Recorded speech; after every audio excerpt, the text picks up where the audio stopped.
அப்போது நான் இந்த கிராமத்திலே இப்படியே உங்கள் கூடவே இட்லி கடையை பார்த்துட்டு இருக்க முடியுமா? என்னுடைய கனவுலாம் பெரிய கனவாக இருக்குது, அதுக்கு இந்த கிராமம் சரிப்பட்டு வராது அப்படின்னு சொல்லிட்டு அவங்க பையன் கோச்சிக்கிட்டு மெட்ராஸ் போவார்.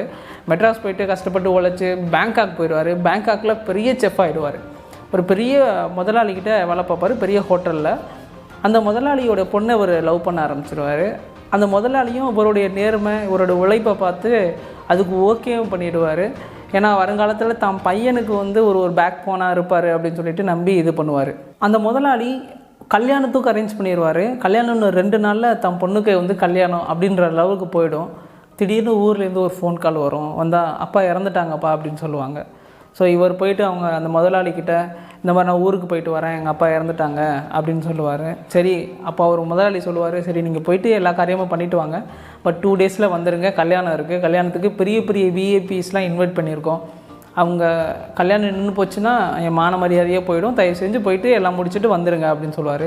இவர் ஊருக்கு